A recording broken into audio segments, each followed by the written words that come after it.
ఆర్టీసీకి సంబంధించి రేపటి నుంచి ఇప్పటికే కార్మిక సంఘాలు స్ట్రైక్ అయితే పిలుపునిచ్చాయి. సో మనతో మాట్లాడడానికి ఆర్టీసీ కార్మిక సంఘం నేతలు ఉన్నారు. థామస్ సార్, ఏంటి రేపటికి సంబంధించి స్ట్రైక్ యథావిధిగా కొనసాగుతుందా? మరి ఇప్పటివరకు అయితే ప్రభుత్వం మిమ్మల్ని అసలు చర్చలకు పిలవలేదు, చాలా లైట్గా తీసుకుంటుంది మిమ్మల్ని. ఏం చెప్తారు మరి? మేము సమ్మెకు సిద్ధమై ఉన్నాం. ప్రభుత్వం కోర్టులో బాల్ ఉంది, వాళ్ళు పిలిచి మాట్లాడాల్సిన బాధ్యత వాళ్ళకు ఉంది. కాబట్టి వాళ్ళు పిలుస్తారనేటువంటి ఇబ్బంది ఉంది. మొన్నటి వరకు కూడా ఇప్పటి వరకు కూడా పిలవలేదు. లేబర్ కమిషన్ పిలిచినప్పటికీ వాళ్ళు రాలేదు. ఇప్పుడున్న పరిస్థితులలో కార్మికులంతా ఒకటైన, రెండవది అన్ని సంఘాలు ఏకతాటిగా రావడం జరిగింది. దీనికి అనూహ్యమైన స్పందన అందరూ కూడా ప్రతిపక్షాలు, పార్టీలు, ప్రజా సంఘాలు అందరూ సబ్బండ వర్గాలు ప్రజలది కూడా మద్దతు ఉంది. కాబట్టి ఇవాళ యాజమాన్యము ప్రభుత్వం కూడా ఈ తప్పనిసరిలో చర్చలకు పిలిచేటువంటి ఆలోచన చేస్తుంది. పిలుస్తారన్న ఆశాభావం మాకుంది. పిలిచి చేయాలి. చేయకపోతే సమ్మె అనేది ఎట్టి పరిస్థితుల్లో ఆగదు. సమ్మె చేయకపోతే ఆర్టీసీ ఇబ్బందికర పరిస్థితి వస్తుంది. మొన్నటి వరకు మీరు చూసిండ్రు, ఆర్టీసీని ఈ ప్రభుత్వం కాపాడుతా అన్నది మేనిఫెస్టోలో పెట్టిన అంశాలని మర్చిపోయింది. మేము అడుగుతున్నామంటే, మీరు మేనిఫెస్టోలో పెట్టిన అంశాలను మేము సమ్మె నోటీసులో ప్రధానంగా పెట్టినాం. వాటి మీద మీ స్టాండ్ ఏంది? ఆర్టీసీని ప్రభుత్వంలో విలీనం చేస్తారా చేయరా? అది ప్రధానంగా కోరుకుంటున్నాం. పక్క ఏపీలో అయింది, ఇక్కడ కూడా పోయిన ప్రభుత్వం చట్టం చేసింది, దాని మీద కమిటీ వేసింది. దాన్ని మీరు ఫుల్ఫిల్ చేసి ఇమీడియట్గా అపాయింటెడ్ ఇవ్వండి. రెండోది, మీరు చెప్పినట్టుగానే మీరు మాట్లాడిందే 2 PRCలు ఇస్తాన్నారు, వెంటనే ఇవ్వండి. తర్వాత 3వ PRCని ప్రభుత్వ ఉద్యోగులతో సమానంగా ఇచ్చి జీతభత్యాలు, సర్వీస్ కండిషన్లు, రూల్స్ ఇస్తాన్నారు. అదే అడుగుతున్నాం, అదే ఇవ్వండి. ఆ తర్వాత రిటైర్డ్ అయిన కార్మికులు డబ్బులు ఇస్తాన్నారు, ఇవ్వాలి, అవి ఇవ్వండి. సంక్షేమ పథకాలు పైసలు ఏదైతే ఆర్టీసీ వాడుకుందో అవి ఇస్తాన్నారు, మాకు రావాల్సినవి అవి ఇచ్చేయండి. కొత్త బస్సులు కొని ఆర్టీసీని ఆధునీకరణ చేస్తున్నారు, అవి చేయాలి, పెట్టాలి అని చెప్పినాం. అట్లాగే యూనియన్లని పునరుద్ధరణ చేస్తా అన్నారు, చేస్తా అని మాకు ఇస్తా అని కూడా ఇవ్వలేదు. రెండోది, వేరే మన ప్రభుత్వ ఉద్యోగులకి యూనియన్లు ఇచ్చారు, సింగరేణిలో ఎలక్షన్ పెట్టిండ్రు, ఎలక్ట్రిసిటీలో పెట్టిండ్రు. మరి మాకు ఇస్తా అన్నప్పుడు ఎందుకు ఇవ్వాలి? దాని మీద తాత్సారం ఎందుకు? రెండోది ఏంటంటున్నంటే, ఆ 2 నా పరిధిలో లేవు. నేను విలీనము తర్వాత యూనియన్లది మేము తర్వాత చూస్తామని గౌరవ మంత్రి గారు చెప్తా ఉన్నారు. మేమంటున్నాం దాంట్లో ఏం ప్రధానంగా విలీనం సంబంధించి ఎందుకు అంటే ఎక్కడ లేట్ అవుతుంది? విలీనం జరిగితే ప్రభుత్వానికి వచ్చే నష్టం ఏంటి, లేకపోతే ఎట్లా ఉండబోతుంది అసలు? ఇవాళ ఏంటంటే, విలీనం జరిగితే ప్రభుత్వానికి మంచి పేరు వస్తుంది, ఆర్టీసీకి బాగుంటుంది. కేవలం విలీనం అంటే ఆస్తులు అవి కావు. కేవలం ఆర్టీసీ ఉద్యోగులు ప్రభుత్వ ఉద్యోగంలో విలీనం అయితే ట్రెజరీ నుంచి జీతభత్యాలు వస్తాయి, వాళ్ళతో ఈక్వల్గా ఉంటాయి, ఓ గ్యారంటీ ఉంటుంది అనేది తప్ప ఇంకా వేరే ఏం కాదు. ఈ ఆస్తులు కానీ తర్వాత కార్మిక చట్టాలు కానీ కేంద్ర ప్రభుత్వ విధానంలో ఉంటాయి. ఇది ముఖ్యమంత్రులకు పవర్ ఉండదు, పీఎం కూడా ఉండదు. వాటిని తీసేయాలనుకున్నప్పుడు పార్లమెంట్లో అమెండ్మెంట్ కావాలి తప్ప వేరే మార్గం ఉండదు. కాబట్టి వీళ్ళు ఏంటంటే ఇవాళ ఏమి చేయమని ఈవీ బస్సులను తీసుకొచ్చి ఇవాళ మోడీ ప్రభుత్వ విధానాన్ని ఇంప్లిమెంట్ చేసి వీళ్ళు మధ్యవర్తులుగా ఈ ప్రభుత్వం ఉండి ఆ బస్సులను మాకు ఇస్తే మేము వాళ్ళకి హైర్ ఇస్తున్నాం, మా డిపోలు వాళ్ళే తీసేసుకుంటారు, మమ్మల్ని బయటకు వెళ్ళగొడతా ఉన్నారు. రెండోది, ఆ బస్సుల మీద అవుట్సోర్సింగ్ వాళ్ళు ఏజెన్సీల ద్వారా రిక్రూట్మెంట్ వాళ్ళు ఉండాలి. మాకే ఇచ్చుకుంటే ఒక బస్సుకు 4గురికి ఉద్యోగ ఉపాధి వస్తుంది, కమ్యూనల్ రోస్టర్ ప్రకారం ఉద్యోగాలు వస్తాయి. అవి రాకుండా ఉండేది చేసి ఈ ప్రభుత్వం ఏంటంటే ఈ ఆస్తులను ఎట్లాగో ఆర్టీసీని అనేకరంతం చేయాలి, మోడీ విధానాన్ని ఇంప్లిమెంట్ చేయాలి, అవుట్సోర్సింగ్ వాళ్ళతో చేయాలనేటువంటి నెపంతో చేస్తుంది. కాబట్టి మొన్న రాత్రి జిఎస్టీ వాళ్ళకి హైదరాబాద్ బస్ భవన్ని ఇచ్చారు, తాళాలు బలగొట్టి. దాన్ని రక్షించగలిగినాం జేఏసీగా. మరి అదే ఎలక్ట్రిక్ బస్సులకు సంబంధించి కూడా గవర్నమెంట్ ఏం చెప్తుందంటే, అది కేంద్ర ప్రభుత్వం కొన్ని మెలికలు పెడుతుంది, కొన్ని కండిషన్స్ పెడుతుంది, కాబట్టి మేము ఎలక్ట్రిక్ బస్సులు తీసుకోవాల్సి వస్తుందని చెప్పేసి రాష్ట్ర ప్రభుత్వం చెప్తుంది. ఇవాళ కేంద్ర ప్రభుత్వము విధానాన్ని పెట్టినప్పుడు అందరు ముఖ్యమంత్రులు మెడ మీద పెట్టి చేస్తావా అని ఎవరిని కూడా అడగలే. ఎవరు ముఖ్యమంత్రి వాళ్ళది. ఇప్పుడు 4 ఎలక్షన్ కోడ్లు కావచ్చు, తర్వాత ఈ విధానం కావచ్చు, చాలామంది ముఖ్యమంత్రులు మేము అది చేయము అని చెప్పి పక్కకు పెట్టిండ్రు. ఎవరో ఒకరో ఇద్దరు చేస్తూ ఉన్నారు. మళ్ళీ ఇది కాంగ్రెస్ ప్రభుత్వం, అది బీజేపీ ప్రభుత్వం. కాబట్టి వాళ్ళకి తలంచాల్సిన అవసరం వీళ్ళకి లేదు. ఈ విధానాన్ని రూపొందించి ప్రజా రవాణాకి అత్యంత ప్రాధాన్యత ఇవ్వాల్సిన బాధ్యత మీకుంది. తెలంగాణలో బస్సు నీడ్ ఎక్కువ ఉంది. 2500 బస్సులు గ్రామాలకు బస్సులే లేవు. రెండోది, మహాలక్ష్మి పథకం పెట్టిండ్రు. ఇవాళ ఒక్కొక్క బస్సులో 70 మంది, 170 మంది, 160 మంది ఎక్కుతూ ఉన్నారు. ఆ విధంగా ఎక్కడ కరెక్ట్ కాదు. బస్సులు పెంచాలంటున్నాం, మీరేమో బస్సులు పెంచినాం, ఫ్రీగా ఉన్నాయి, ఉద్యోగాలు పోలేదు అంటా ఉన్నారు. మరి హైదరాబాద్లోనేమో ఫస్ట్ ఫేజ్లో 450 మంది 4,500 మంది డ్రైవర్లని, తర్వాత గ్యారేజ్లని అందరు మీరు ఆప్షన్ ఇవ్వండి, బయటకు వెళ్ళిపోండి అంటా ఉన్నారు. అంటే దాని అర్థమైంది ఉద్యోగాలు పోవంటున్నారు, తీసేస్తున్నారు. మీరు ఇంకా ఏముంది, ఈ ముఖ్యమంత్రి నేను దేశంలోనే తెలంగాణని ఈవీ బస్సులతో నింపుతా అన్నారు. అంటే ఆస్తులు అన్యాక్రాంతం అవుతాయి. ఇవాళ అంత అవుట్సోర్సింగ్ వాళ్ళు వస్తారు, పేరు మాత్రం ఆర్టీసీ ఉంటుంది, మేము ఎవరు ఉన్నాం. అంటే మాకు ఏదో కొననాలికకు మందేస్తే ఉన్ననాలిక ఊడిపోయిన చందంగా ఉద్యోగాలకే ప్రమాదం హైదరాబాద్లో వచ్చింది. అది ఈ సంవత్సరంలో అయిపోతుంది. రేపు మళ్ళీ ఆడ అప్లికేషన్ పెడితే బస్సులు వస్తాయి, తెలంగాణ మొత్తం కూడా చేస్తా అని మంత్రి గారు అంటా ఉన్నారు, గౌరవ ముఖ్యమంత్రి గారు. అది కరెక్ట్ కాదు. ఆ విధానం వల్ల ఇబ్బందికరంగా ఉంటుంది, ప్రజా రవాణాకి దెబ్బతలుతుంది. కాబట్టి మీరు బడ్జెట్లో డబ్బులు పెట్టమన్నాం. బడ్జెట్లో అన్ని ప్రభుత్వాలు పెట్టినప్పుడు మీరు ఎందుకు పెట్టలేదు? ₹1 కూడా పెట్టలేదు. ఇప్పటివరకు ఒక బస్సు కూడా మీరు కొనియలేదు. అంటే మరి యానంగా ఇదంతా వస్తుంది. ఇవాళ కేవలం ఆ బస్సులకి మధ్యవర్తులకు ఉండి ఇప్పిస్తున్నారు తప్ప వేరే మార్గం లేదు. రెండోది, మాకు రావాల్సిన రియంబర్స్మెంట్స్ ఇవ్వాలి కదా, బస్ పాసులవి, విలేకరులవి, వికలాంగులై, అవి కూడా ₹1,00,00,000 ఉన్నాయి, అవి మీరు ఇవ్వట్లేదు. ఈ ప్రభుత్వం వచ్చిన తర్వాత ఆర్టీసీకి ₹1 ఇవ్వకపోగా దీన్ని నిర్వీర్యం చేసి ఇలా ఆర్టీసీని విచ్చగొట్టే ప్రయత్నం చేస్తుంది. కాబట్టి సమ్మె చేయాల్సిన పరిస్థితి వచ్చింది.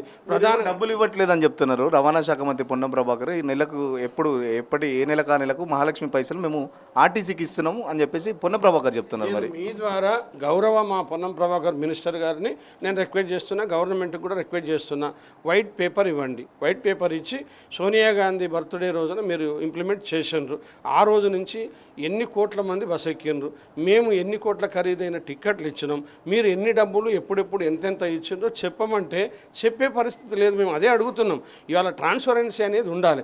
మీరు గౌరవ మంత్రి హోదాలో ఉన్నప్పుడు వాస్తవాలు చెప్పండి, మేము అడిగినప్పుడు ప్రజలకి మేధావులకు కూడా చెప్పండి. అది చెప్పకుండా మాకు రావాల్సిన ఇస్తలేరు, ఇవాళ సంక్షేమ పథకాలు ఇస్తలేరు, అట్లాగే రిటైర్డ్ అయిన వాళ్ళకి జీతాలు లేవు, ఇవాళ రిక్రూట్మెంట్ లేదు, తర్వాత కొత్త రిక్రూట్మెంట్ లేదు, ప్రమోషన్లు లేవు, పని గంటలు పెరిగినాయి, నిర్బంధంలో డ్యూటీలు, ఇలా చేస్తారా చేస్తారా అని చెప్పి కార్మికులను భయభ్రాంతులకు చేసే పరిస్థితి, ఈ ఈఎల్సీ ఇచ్చే పరిస్థితి లేదు. 170-180 మందిలో కండక్టర్లు పద్మవ్యూహంలో అభిమన్యులాగా ఆడవాళ్ళు మగవాళ్ళు కండక్టర్లు ఇబ్బంది పడుతూ ఉన్నారు, కేసులు అవుతూ ఉన్నాయి. ఇవన్నీ కూడా పక్కకు పెట్టి మీరు ఎన్నో పథకాలు గవర్నమెంట్ పెట్టుకున్నారు, ఏది సక్సెస్ అయిందో మాకు తెలియదు. ఇవాళ మీ కీర్తి కిరీటంలో కలికితురాయిలాగా మహాలక్ష్మి పథకాన్ని మేము ఇబ్బందులు పడి తన్నులు తిని మేము చేస్తే ఇలా దానికి ఇచ్చే పైసలు కూడా మీరు ఇవ్వకుండా అంతా ప్రభుత్వం మేమే చేస్తున్నాం, బాగా చేస్తున్నాం, వెల్ఫేర్ చేసినాం అంటే ఏం చేసినాం, దేనివల్ల చేసినాం అనేది అడుగుతున్నాం. కాబట్టి మాకు భేషజాలు లేవు. వాస్తవాలు ప్రజలకు చెప్పండి, ప్రజా రవాణాకి బాధ్యత ఇవ్వండి. మీరు ఇప్పటికైనా అసలు యూనియన్లని మీరు ఇస్తా అన్నారు. మరి నేను సింగరేణిలో ఎలక్షన్ పెట్టారు కదా, ప్రభుత్వ ఉద్యోగులకు ఇచ్చారు కదా, అన్నీ అందరికీ ఇచ్చినప్పుడు మరి ఆర్టీసీకి ఎందుకు ఏం భయం? అంటే ఆర్టీసీలో యూనియన్లు ఇస్తే వీళ్ళు అడుగుతారు, మాకు అడ్డొస్తారు, మా పని కాదు అనే నెపం వీళ్ళకు ఉన్నట్టుగా మనకు అర్థమైపోతూ ఉన్నది, చెప్పకనే చెప్పినట్టు. అది అందరికీ తెలుసు. కాబట్టి దానికి ఒప్పుకునేది లేదు. ఇది మరో సకల జనుల సమ్మెలాగా అయ్యే అటువంటిది ఉంది. ఇలా అన్ని వర్గాల కార్మికులు, యూనియన్లు, సంఘాలు, అసోసియేషన్లు, పార్టీలు ఇస్తూ ఉన్నాయి. కాబట్టి మాకు సమ్మె చేయాలని సంకల్పం కాదు. మీరు అంటకుంటా ముట్టకుంటా మమ్మల్ని రాని లేదు కాబట్టి తప్పనిసరి పరిస్థితుల్లో మేము ఇచ్చినాం. సంఘాలు లేవంటున్నారు. సంఘాలు లేవని ఎక్కడన్నా జీవం ఉందా? తీసేసే హక్కు మీకు ఏమన్నా ఉందా? లేదు. రెండోది, లేబర్ కమిషనర్ గారు ఎందుకు మాకు లెటర్ ఇచ్చి పిలిచారు? ఉంటేనే కదా మరి మీరు రాలేదు. కాబట్టి ఇవన్నీ కూడా వాస్తవాలు చెప్పండి ప్రజలకి.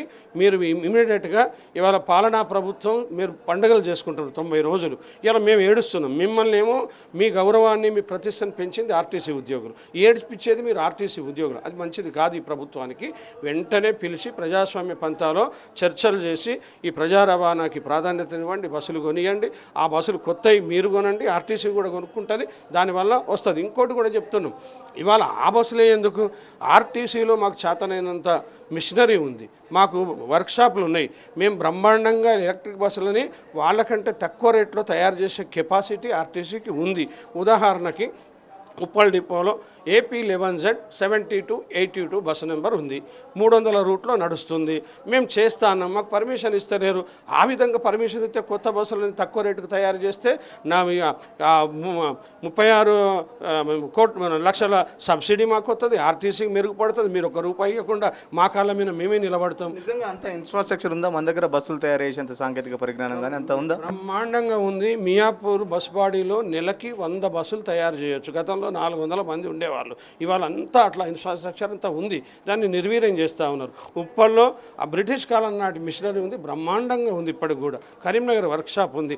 మాకు పోటీగా ఏ కంపెనీ కూడా మా అంత మంచిగా క్వాలిటీగా బస్సులు తయారు చేసే పరిస్థితి లేదు. మరి మాకే అవకాశం ఇస్తే చేస్తాం కదా, మీ ఇమేజ్ కూడా పెరుగుతుంది కదా, గవర్నమెంట్ ఇమేజ్ కూడా పెరగాలి కదా. ఇవన్నీ చేసి ప్రజా రవాణాకి ఇస్తా అంటే మాకు కాదు అంటారు. ఆ ప్రభుత్వాన్ని ఒప్పించే బాధ్యత మీకు ఉంది. లేకపోతే మీరు పోయి ఆ బస్సులు ఎందుకు మాకు ఇప్పిస్తా ఉన్నారు? ఏంటి మీ ఇంట్రెస్ట్ ఏంటి అసలు? ఇలా మీరు ₹1 పెట్టకుండా మీరు ఎందుకు మాకు ఇప్పిస్తా ఉన్నారు? అది మీరు తీసుకోకండి, మీరు కొనియండి. లేకపోతే బడ్జెట్లో ₹1 పెట్టలే, మీరు కొంత పెట్టండి. ఆర్టీసీ నుంచి మేము కొంత పెడతాం, పెట్టుకొని తీసుకుంటాం. రెండోది, మీరు ఇలా లాస్లో ఉన్నది ఆర్టీసీ అన్నారు. లాస్లో లేదు, ఆర్టీసీ ఎప్పుడు కూడా లాస్లో లేదు, మంచిగానే ఉంది, ఆస్తులు ఉన్నాయి, అన్నీ ఉన్నాయి. ఇవాళ లాస్లో ఉన్న మెట్రోని మీరు హస్తగతం చేసుకున్నారు అంటే కారణం ఏందో మాకు తెలియదు. ఇలా మాకేం అప్పులు ఉన్నాయి? మాకు బైఫర్గేట్ అయినప్పుడు 150 కోట్ల అప్పులు మాకు ఇచ్చారు. వాటితో కలుపుకుంటే 2300 కోట్ల అప్పులు మాకున్నాయి. కానీ ఇలా కొన్ని లక్షలాది కోట్ల ఆస్తులు మాకున్నాయి కదా. మరి మా కాలమే నిలబడే కెపాసిటీ మాకున్నప్పుడు మమ్మల్ని ఎందుకు అనేకరంతం చేయాలి? అందరినీ మాకు బిల్లింగ్ ఎందుకు అడగాలి? హైదరాబాద్ కార్మికులు బయటకు పడిన బిల్లింగ్ అడుగుతున్నారంటే ఉద్యోగాలు పోయినట్టే కదా. మరి కాబట్టి ఇవన్నీ అనుమానాలను రేకెత్తించొద్దు, ఇవన్నిటి కూడా వాస్తవాలు.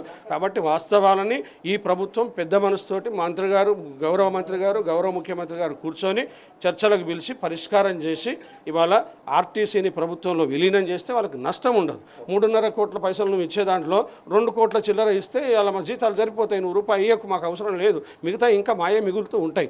కాబట్టి ఆ విధంగా మీకు పేరు వస్తుంది. మాకేం మీరు శత్రువులు కాదు, మమ్మల్ని శత్రువులుగా చూసి ప్రొవొకేషన్ సమ్మె రిటైర్డ్ అయిన వాళ్ళు ఉంటున్నారు, బీఆర్ఎస్కి సంబంధించిన వాళ్ళు ఉంటున్నారు, అట్లాంటి బదనాం చేస్తే మేము ప్రభుత్వాన్ని చాలా రకాలుగా బదనాం చేయొచ్చు. మేము మాటకు మాట చెప్పడానికి లేము. ఇప్పటికీ ప్రభుత్వానికి అండగానే ఉంటాం. మీరు కూడా పిలిచి మాట్లాడండి, మా మద్దతు తీసుకోండి, తప్పకుండా ప్రజలకు న్యాయం చేయండి.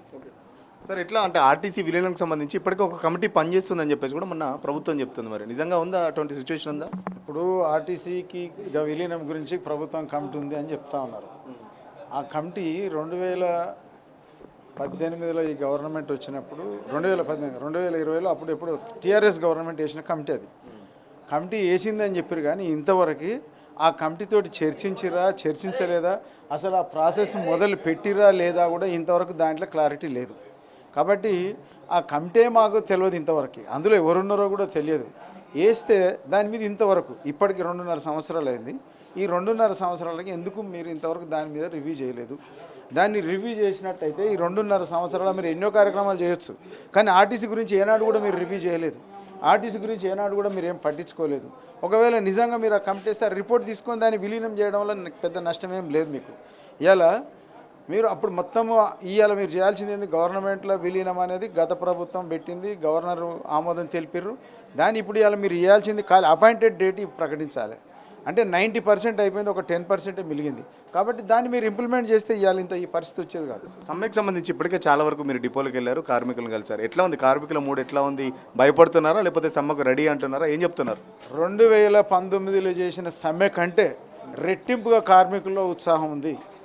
సమ్మె చేయడానికే సిద్ధంగా ఉన్నారు.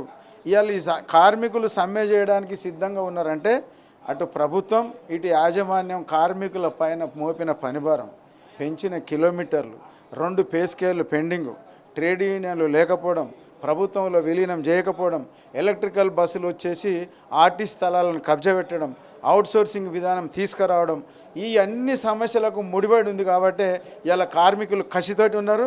రేపు ఒకవేళ ప్రభుత్వం ఈరోజు చర్చలు మాకు పిలిపించి మాట్లాడి సమస్యలు పరిష్కరిస్తే ఓకే. ఒకవేళ సమస్యలు పరిష్కరించని ఎడల ఈరోజు రాత్రి అర్ధరాత్రి 12 గంటల నుంచి మొదటి బస్సు 22వ తారీఖు మొదటి బస్సు నుంచే సమ్మెలోకి వెళ్తారు. ఇవాళ ఒక జేఏసే కాదు, బయట ఉన్న సంఘాలు కూడా ఇవాళ మేము జేఏసీ చేస్తున్న పోరాటానికి అందరు సపోర్ట్ పలుకుతూ ఉన్నారు. అటు మహిళా సంఘాలు కానీ, విద్యార్థి సంఘాలు కానీ, ప్రజా సంఘాలు కానీ, కుల సంఘాలు కానీ అందరూ సపోర్ట్ చేస్తూ ఉన్నారు. అయినా మేము ఓపిక పట్టినాం, 2.5 సంవత్సరాలు ఓపిక పట్టినాం. కాబట్టి ఇవాళ సమ్మెకు దిగాల్సిన పరిస్థితి వచ్చింది. ఖచ్చితంగా సమ్మెకు అందరూ కార్మికులు సిద్ధంగా ఉన్నారు. ఎందుకంటే పని భారం పెరిగింది, చాలా వరకు సమస్యలు ఉన్నాయి. ఇది మెయిన్గా ఆర్టీసీ విలీనంకి సంబంధించి కమిటీ వేసింది. కానీ అది గత ప్రభుత్వం కేసీఆర్ సీఎంగా ఉన్నప్పుడు వేసింది. ఈ ప్రభుత్వం వచ్చినాక కమిటీకి సంబంధించి ఎలాంటి రివ్యూ చేయలేదు, కమిటీకి సంబంధించి విధి విధానాలు కూడా చేయలేదు. సో మనతో పాటు ఇంకొంత జేసీ చైర్మన్ ఉన్నారు. అన్న, ఏంటి మరి ఈలోపు సాయంత్రం ఏమన్నా చర్చలకు పిలిచి గవర్నమెంట్ ఏమన్నా మీకు ఏమన్నా చెప్తుందని ఆశిస్తుర్రా? అసలు ఇంతవరకు అయితే గవర్నమెంట్ ఏం పిలవట్లేదు మరి మిమ్మల్ని. ఇప్పుడైతే యాజమాన్యం నుంచి పిలుపు వచ్చింది, చర్చలకు రమ్మని. సెక్రటరియట్గా లేకపోతే ఎండి ఆఫీస్గా ఎక్కడికో మీ దగ్గరికి కబురు పంపిస్తాము, మీరు అందుబాటులో ఉండమని చెప్పేసి మాకు బస్బాన్ వర్గాల నుంచి మాకు సమాచారం వచ్చింది. మేము దీన్ని స్వాగతిస్తున్నాం. చర్చలకు పోతాం, మా యొక్క సమస్యలను చర్చించడానికి, సమస్యలు పరిష్కరించుకోవడానికి మేము కూడా సుముఖంగా ఉన్నాం. చర్చలు ఫలప్రదంగా సాగిపోవాలని చెప్పేసి కూడా మేము ఆకాంక్షిస్తున్నాం. ఒకటే, ప్రభుత్వము మేము ఇలా పెట్టిన డిమాండ్లు మా డిమాండ్లు కాదు, అవి ప్రభుత్వ డిమాండ్లు. ప్రభుత్వమే ఎన్నికల మేనిఫెస్టోలో పెట్టిన డిమాండ్లు కాబట్టి అవి ప్రభుత్వ డిమాండ్లుగానే మేము భావిస్తున్నాము. కాబట్టి అది మీ బాధ్యత, ఆ సమస్యను పరిష్కరించవలసినటువంటి బాధ్యత ఈ ప్రభుత్వం మీద ఉంది. కాబట్టి ఆ ప్రభుత్వంలో ఉన్నటువంటి పెద్దలు కూడా భేషజాలకు, పట్టింపులకు, పంతాలకు పోకుండా మీకే మంచి పేరు. ఎందుకంటే ఆ ప్రభుత్వంలో మేము హింసపడ్డాం, గోసపడ్డాం. ఆ ప్రభుత్వం పోవాలి, కాంగ్రెస్ ప్రభుత్వం రావాలని కోరుకున్న దాంట్లో ప్రధాన పాత్రధారులము, సూత్రధారులం మేమే. ముందుండి మేము మీ యొక్క గెలుపుకి మేమంతా సహకరించినాం. కాబట్టి మీరు పెట్టినటువంటి డిమాండ్లలో ప్రధానమైనది ఉద్యోగులను విలీనం చేస్తా అన్నారు, ఆర్టీసీ ఉద్యోగులను. ఆ విలీనంకు సంబంధించిన బిల్లు పాస్ అయింది, ఇవాళ గెజిట్ విడుదలైంది. కేవలం కొంత మేరకే మిగిలిపోయింది. అపాయింటెడ్ డేట్ ప్రకటించండి, తర్వాత జీవో ఒకటి విడుదల చేసి మమ్మల్ని ప్రభుత్వ ఉద్యోగులుగా గుర్తించవలసిందిగా మేము మీ ద్వారా మేము కోరుతున్నాం. అదేవిధంగా చర్చలకు సంబంధించి ఏమన్నా ఒక డేట్ పెడతారా? గవర్నమెంట్కి ఒక గడువు తేదీ పెడతారా? ఎందుకంటే మీ చర్చలకు సంబంధించి మీ డిమాండ్లు కూడా చాలా బాగున్నాయి. డిమాండ్లకు సంబంధించి కూడా చాలా ఫైనాన్స్కి సంబంధించిన డిమాండ్స్ కూడా ఉన్నాయి. సో గవర్నమెంట్కి ఏమైనా డెడ్ లైన్ పెడతారా? గిడ్లైన్ ఏం పెట్టలేదండి. ఇప్పుడు మేము మార్చి 13వ తారీఖు నాడు మేము సబ్మిట్ ఇచ్చినాం. 40 రోజులలో మీరు మాట్లాడుకొని ఆలోచించుకోవాల్సినటువంటి అవకాశం ఆ ప్రభుత్వానికి ఉంది, యాజమాన్యానికి ఉంది. బహుశా ఇవన్నీ వాళ్ళు ఎప్పటికప్పుడు సమీక్ష చేసుకుని ఈరోజు అన్ని తీర్ల రంగం సిద్ధం చేసుకొని మా సమస్యలు పరిష్కరించడానికి ఈరోజు చర్చలకు ఆహ్వానిస్తున్నట్టుగా మేము భావిస్తున్నాం. ఈరోజు మాత్రము మా న్యాయమైన డిమాండ్లు ఏవైతే ఉన్నదో మేము ఒక ధర్మ పోరాటం చేస్తున్నాం. ఇక్కడ వేరే లేని డిమాండ్లు పెట్టి మేము ప్రభుత్వాన్ని ఇరుకులో పెట్టే ప్రయత్నం మేము చేస్తలేము. కాబట్టి వారే ఈ సమస్యలు పరిష్కారం చేసి డెడ్లైన్ విధించకుండా ఈరోజే సమ్మెను కాలాపు చేసే విధంగా చర్యలు తీసుకుంటారని చెప్పేసి మేము ఆశిస్తున్నాం. మంత్రి చెప్తున్నాడు ప్రేరేపిత సమ్మెది, సంఘాలు రెచ్చగొడితే కార్మికులు రెచ్చిపోవద్దు, సమ్మె చేయొద్దు అని చెప్పేసి మంత్రి చెప్తున్నాడు. పక్కన మరి ఏం చెప్తారు? మరి మమ్మల్ని సమ్మె వైపు నెట్టిందే ఈ మన రవాణా శాఖ మంత్రి గారు. మాకు మా వెనుక ఎవరు దుష్టశక్తులు లేరు. మా వెనుక ఉన్నది కేవలం సాదాసీదా కార్మిక వర్గం. మా కార్మిక వర్గ ఆవేదన నుంచి వచ్చినటువంటి ఆలోచనే ఈ సమ్మె. కాబట్టి ఇది ప్రభుత్వం మీరిచ్చిన హామీలు మీరు అమలు చేస్తే మేము సమ్మె వైపు ఎందుకు పోతామండి? మాకేం అవసరం పట్టింది? మాకేం సోకు? మాకేం లేదు. మా సంస్థలు ఇప్పుడు ఎందుకంటే ఎన్నిసార్లు మీ దగ్గరికి వచ్చాం, మీ దగ్గరికి రాలేదా? ఎన్ని వినతి పత్రాలు ఇచ్చామో మీకు తెలుసు, మాకు తెలుసు, సమాజానికి తెలుసు. మరి ఇప్పటివరకు ఒక అడుగు కూడా ముందుకు వేయలే. గత 2025లో కూడా సమ్మె దగ్గరకు వెళ్ళినప్పుడు మీరు ఇదే సెక్రటరీకి పిలిచి నాకు కొంత సమయం ఏమని అడిగారు, మేము వాయిదా వేసుకున్నాం కదా. 1 year సమయం ఇచ్చాము, ఇంకేం కావాలా మీకు? కాబట్టి దయచేసి మీరు వేరే పక్కదారి పట్టించేటువంటి తప్పించుకునే మాటలు కాకుండా తప్పకుండా సమస్యలు పరిష్కరించే మార్గంగా మీరు వెళ్ళాలని చెప్పేసి మంత్రి గారికి నేను కోరుతున్నాను. ఒకవేళ ప్రభుత్వం చర్చల పేరుతో బెదిరింపు ధోరణులకు పాల్పడితే ఎట్లా ఉండబోతుంది మీ యాక్షన్? ఎస్మా అని లేకపోతే ఇంకా కొన్ని చట్టాలు ప్రయోగిస్తామంటే ఎట్లా ఉండబోతుంది మీ యాక్షన్ ప్లాన్? చూడండి, ఆర్టీసీ కార్మికులు బెదిరే రకం కాదు. ఆర్టీసీ కార్మికుల నుంచే ఉద్యమాలు పుట్టుకొచ్చినాయి. ఈ ఆర్టీసీ కార్మికులు ఉద్యమం చేస్తేనే తెలంగాణ రాష్ట్రం వచ్చింది. ఈ ఆర్టీసీ కార్మికులు తెలంగాణ తెస్తేనే ఆ తెలంగాణ రాష్ట్రంలో మీరు ముఖ్యమంత్రిగా ఆ సీట్లో కూర్చున్నారు. పోయిన ముఖ్యమంత్రి కేసీఆర్ గారు కావచ్చు, ఇప్పుడు రేవంత్ రెడ్డి కావచ్చు. కాబట్టి ఇలా ఎస్మాలకు గిస్మాలకు భయపడేటువంటి స్థితిలో ఆర్టీసీ కార్మిక వర్గం లేదు. అన్నిట్లో ఆరితేరిన కాకలు తీరినటువంటి ఉద్యమకారులు మా ఆర్టీసీ కార్మికులు. ఎవ్వరి బెదిరింపులకు భయపడే ప్రసక్తి లేదు, వెనుకపోయే ప్రసక్తి లేదు. కాబట్టి మేము ఎలాంటి వాటికైనా ఎదిరించి తట్టుకొని ముందుకు పోయేటువంటి పోరాట పటిమకాల శక్తి మా ఆర్టీసీ కార్మికులకు ఉంది, ఇప్పుడున్న జేఏసీకి ఉంది. కాబట్టి ఇలాంటి బెదిరింపులు బెదిరించి ఇంకా మమ్మల్ని రెచ్చగొట్టే విధంగా చేయొద్దని చెప్పేసి ప్రభుత్వ పెద్దలకు నేను సూచిస్తున్నాను. జేఏసీ ఏదైతే పిలిపించిందో ఆర్టీసీ కార్మికుల సమ్మెకు, దానికి మేము సంపూర్ణ మద్దతు ప్రకటిస్తున్నాం. గౌరవశ్రీ పద్మశ్రీ మందాకృష్ణ మాదిగ గారు గతంలో ప్రభుత్వం ఆర్టీసీని విచ్ఛిన్నం చేయాలన్నప్పుడు అప్పుడు ఎంఆర్పిఎస్ కీలకంగా పాత్ర పోషించి దాన్ని కాపాడుకోగలిగినాం. ఇప్పుడు కూడా ఈ ప్రభుత్వం బేషరతుగా చర్చలు జరిపి ఆ చర్చలలో సీఎం కావచ్చు, లేకపోతే పొన్నం ప్రభాకర్ కావచ్చు, వీళ్ళ సమస్యలు పరిష్కరించడానికి ప్రయత్నం చేయాలి. వీళ్ళ మీద ఏమన్నా బలవంతంగా బెదిరింపులకు కానీ లేకపోతే వేరే ఏమైనా ప్రయత్నిస్తే వాళ్ళకు అండగా ఎంఆర్పిఎస్ అనుబంధ సంఘాలు, ఇటు రాష్ట్రంలో ఉన్న కుల సంఘాలు, ప్రజా సంఘాలు, ప్రజాస్వామికులు అండగా నిలబడిన పరిస్థితి ఉంటుందని మీకు గుర్తు చేస్తున్నాం. ఖచ్చితంగా ఇప్పటికే సమ్మెకు సంబంధించి చాలా వరకు సంఘాలు మద్దతు ఇస్తున్నాయని చెప్పేసి చెప్తున్న పరిస్థితి. కొద్దిసేపటి క్రితమే చర్చలకు సంబంధించి మాకు బస్ భవన్ నుంచి అధికారులు కూడా ఫోన్ చేశారు. చర్చలు సామరస్య ధోరణిలో జరుగుతాయని ఆశిస్తున్నాం. ఒకవేళ బెదిరింపులకు ప్రభుత్వం కనుక దిగితే మా సత్తా ఏంటో చూపిస్తామని చెప్పేసి చెప్తున్న పరిస్థితి. ఖచ్చితంగా విలీనంకి సంబంధించి ప్రక్రియ కొనసాగాలి. చాలా వరకు డిమాండ్లు ఉన్నాయి. ఈ ప్రభుత్వమే కాంగ్రెస్ పార్టీ మేనిఫెస్టో చాలా వరకు అంశాలు పెట్టింది. కేవలం కాంగ్రెస్ పార్టీ ఇచ్చిన హామీలనే మేము అమలు చేయమని చెప్పేసి మావి గొంతమ్మ కోరికలు కాదు. ఖచ్చితంగా కార్మికులు గ్రౌండ్ లెవెల్లో చాలా వరకు ఇబ్బందులకు గురవుతున్నారు. కార్మికులు కూడా సమ్మెకు సై అంటున్న పరిస్థితి అని చెప్పేసి కార్మిక సంఘ నేతలు చెప్తున్న పరిస్థితి. వీడియో జర్నలిస్ట్ సతీష్తో సురేష్, తెలుగు వెలుగు కోసం, హైదరాబాద్. అసలైన తొలి వెలుగు. ఫాలో వాట్సాప్ @తొలి వెలుగు official.